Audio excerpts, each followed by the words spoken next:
everybody, welcome to my channel. Today an art journal tutorial where we're going to use a napkin in the background. Here are the products that I'm using. I'm using two TCW stencils, Mania and Rainbow Montage, and this napkin entitled Carrie. All these products, as well as other art journal products, can be purchased at NinnysNapkins.com. So when I got this napkin, I thought, I don't really think I could do an art journal page with it. But I did like the colors that were in it. So I went onto Pinterest and I found the quote, Cinderella, proof that a pair of shoes can change your life. And I thought, okay, now I can do a page. So I grabbed my Aurora Julie Nutting stamp, which is a princess or Cinderella. But if you don't have that one, you can use any Julie Nutting stamp or even a magazine picture or a free printable. Don't let that limit you. Use what you have. So I want to use a swoosh or a wave of this napkin. And in order to do that, I cut a template out of some mylar.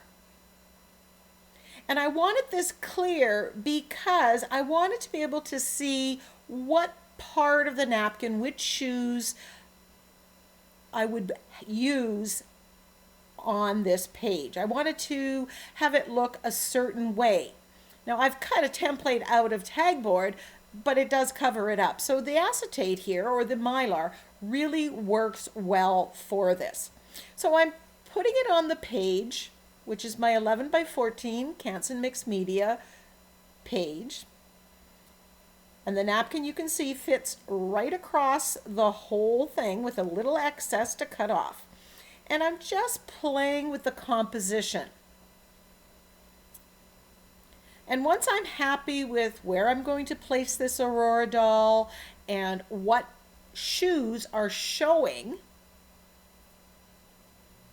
I am going to trace it out on the napkin.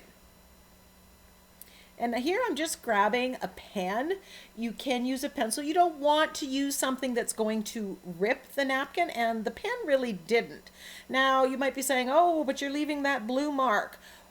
You're going to be shading, you're going to add some detail, and you can cut that off when you cut the napkin. So in the end, you don't see the pen mark.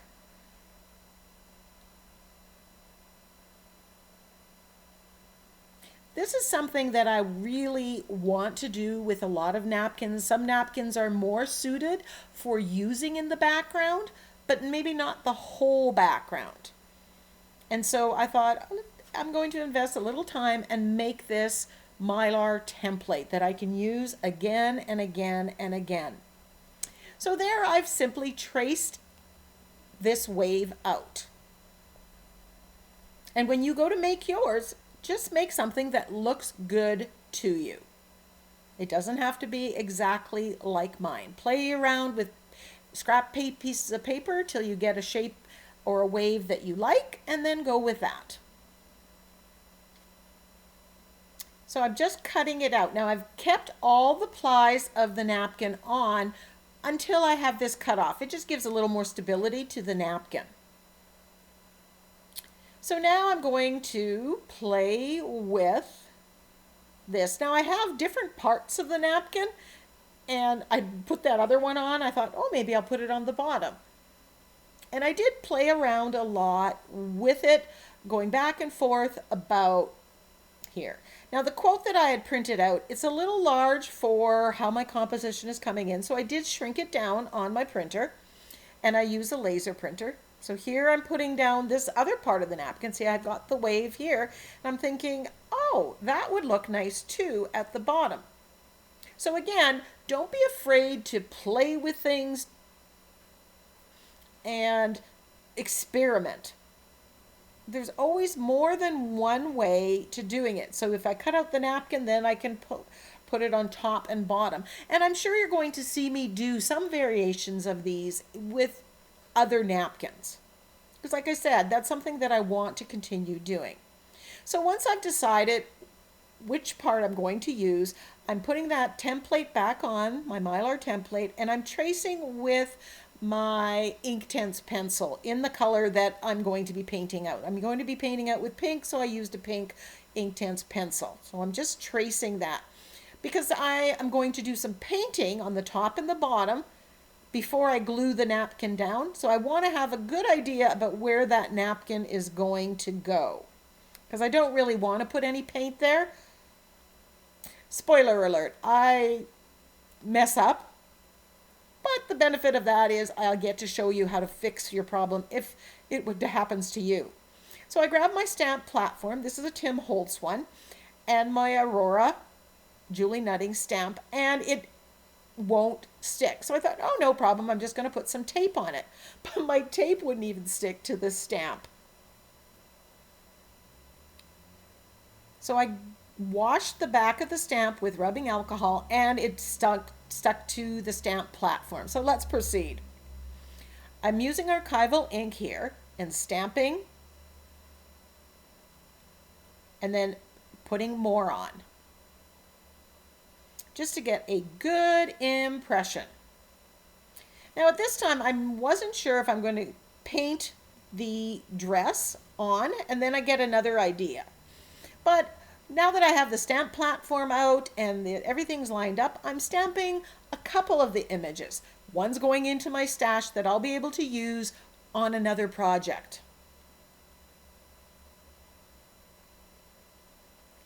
Now I hope you watch right to the end. In the end, I'm going to talk about other things you can do using the same napkin.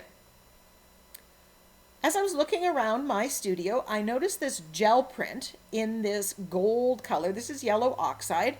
And I thought, wouldn't that look nice for the dress of this princess? It looks kind of gold, and I love the patterning that's already there. It looks like pattern that you would have on material. So I stamped it out, and then off camera, I cut out all my Julie Nutting dolls. So I decided that I wanted to move the napkin. So I put another line, and then this is where I made a mistake. Now I'm mixing quinacridone magenta, white gesso, and a little bit of silver to get the colors that are in that pink shoe. So I'm just matching or getting as close to it as possible. And I tested out a couple other of the pinks that I had on paper to see if they were a better match. I'm liking the modeled one. I know I'm going to be coming back and doing some stenciling, so I'm not too worried about getting this perfect. I want variation in tone.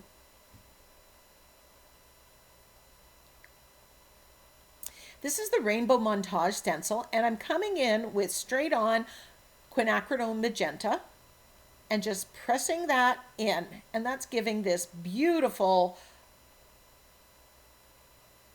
patterning to my background. But it's very much tone on tone. Look how nice this is going to look.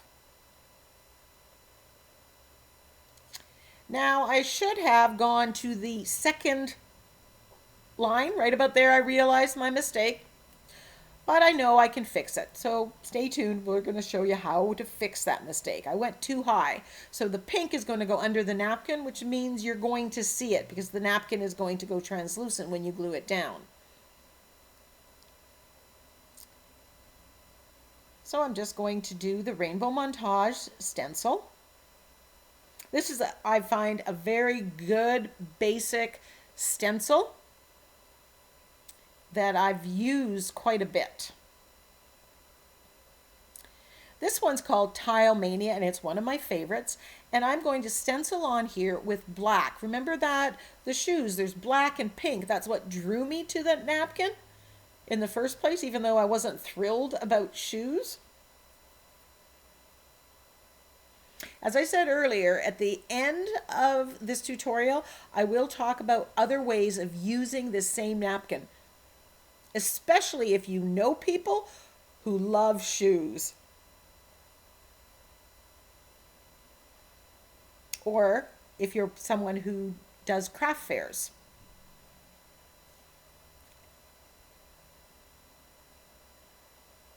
So I'm patting off, I'm using the black acrylic paint with the makeup sponge that I get at the Dollar Tree or dollar store, and I'm patting off on my glass surface. My whole tabletop's glass, so I don't need a craft sheet.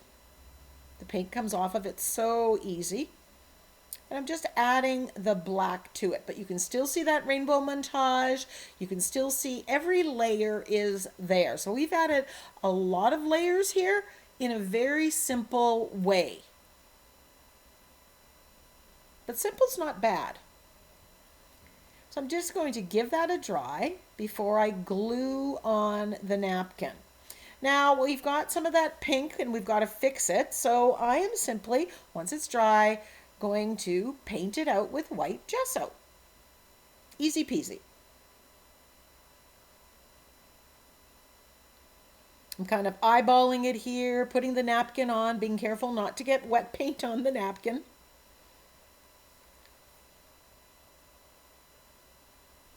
And just giving it a couple coats, drying it in between. It doesn't have to be perfectly opaquely white, but as close as you can. So remember, we left the plies on so we could easily cut it. So I'm peeling off the 2 excess plies before I glue the napkin down.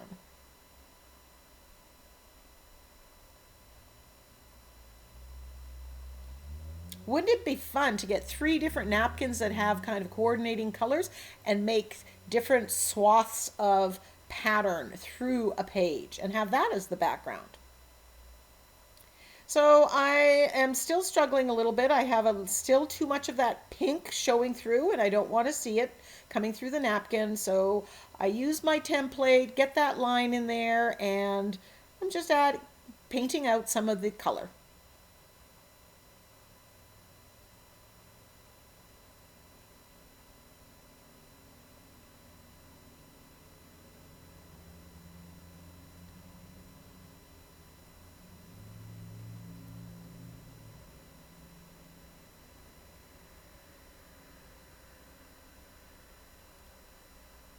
So now I'm positioning the napkin and using fluid matte medium underneath, and then put the napkin down.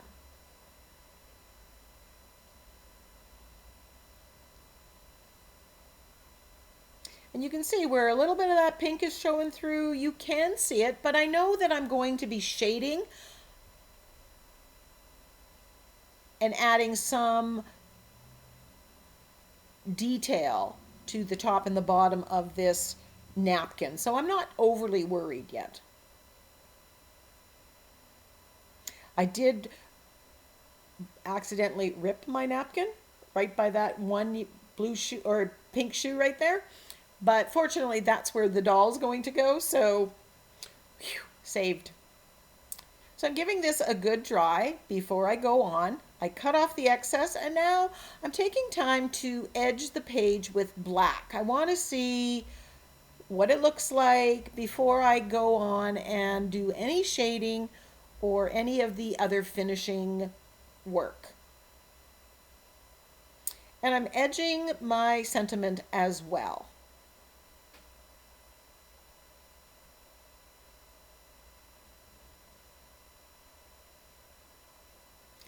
FYI, there are lots of other wonderful shoe quotes available in Pinterest. So go do a search there.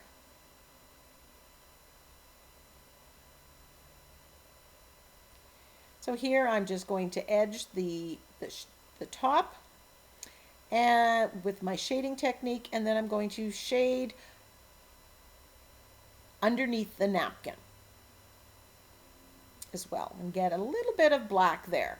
That's just tying everything together and making it all really cohesive.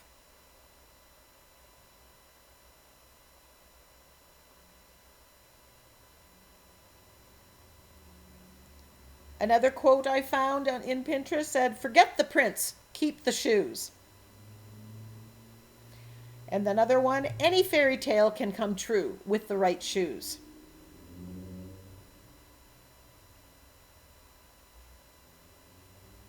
if the shoe fits, or give a girl the right shoes and she can conquer the world. That's a Marilyn Monroe quote. So keep those quotes in mind when you get to the end, and I give you some other ideas for using that napkin, because you can use all those quotes. Here I'm gluing down the gel print on top of the copy paper Julie nutting. I'm just making sure that it's perfectly adhered down. And I'm giving it a good coat on top because I know I'm going to shade it and I want the acrylic paint to go on properly. Now I'm coloring the skin tone of my girl, and I chose to use a little bit of orange, a little bit of yellow, but you can mix whatever skin tone you wish. Add a little brown. And then I'm using gel medium, not the fluid medium, to glue it down. It's got a little bit of body and weight to it right now, so that's when I grab the gel medium. And I like how that dress in the yellow oxide color and patterning just works so well. And there's actually some of that yellow in the shoes, which is what drew me to that particular gel print to begin with. Again, you want everything to work together.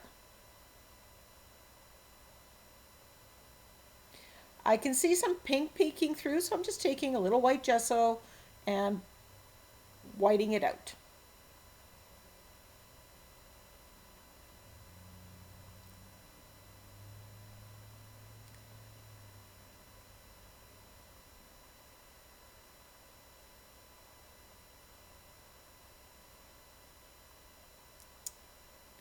Then I grab some gold because I think I want to bring that yellow of the dress, gold color, into the background. So I grab my dot stamp, one of my favorites, and I'm putting gold paint on with a makeup sponge. Now my thought here was to avoid getting it on the napkin, but very soon I realized, oh, I want to make it go the same pattern on the napkin in a very, very subtle way to make everything work together.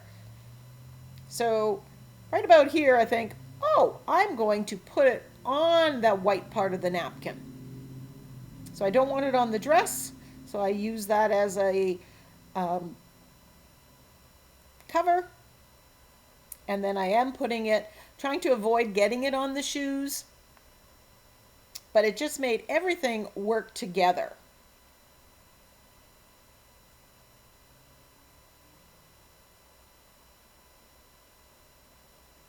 I think the girl would have been really lovely with a black dress on as well. Gluing down the sentiment.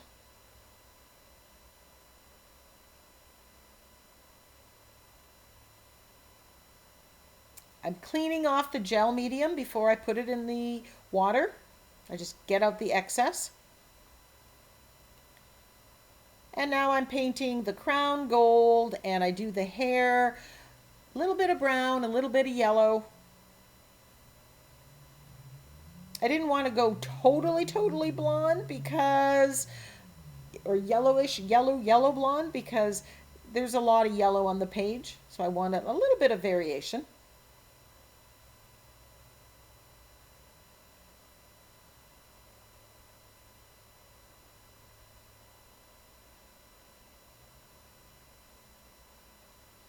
And then I'm using my angle brush and my shading technique to shade the dress. And there are these lines that are there, and I'm just following those lines and going around the outside edge. This is making the girl stand up from the background. This is the same shading technique that I edged the page with. And I do have a video tutorial where I teach this specifically, when I break it down in steps and give you actually even an assignment how to practice this skill.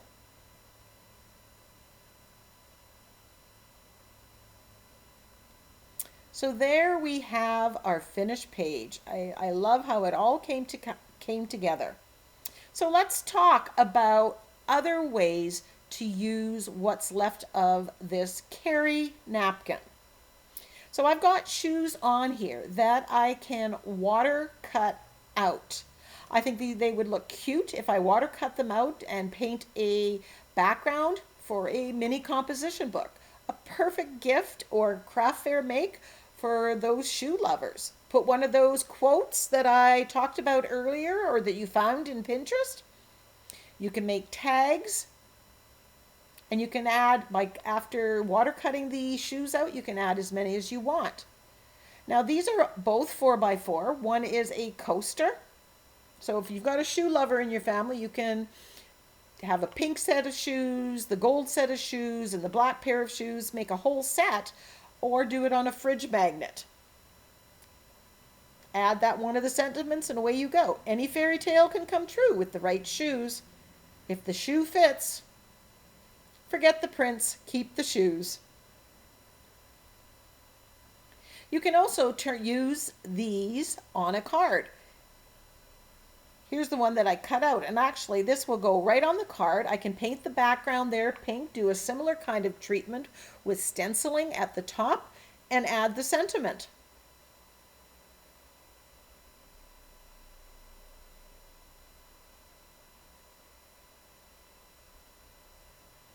You can also alternate waves of black and or pink.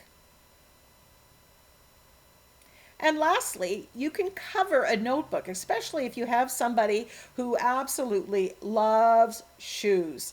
And I think this would be absolutely lovely on the cover of this. You can add other patterning if you wish, and give a girl the correct shoes, the right shoes, and she can conquer the world. What a great planning book. Thank you so much for watching. Leave me a comment. Are you a shoe lover? Until next time, go get creative.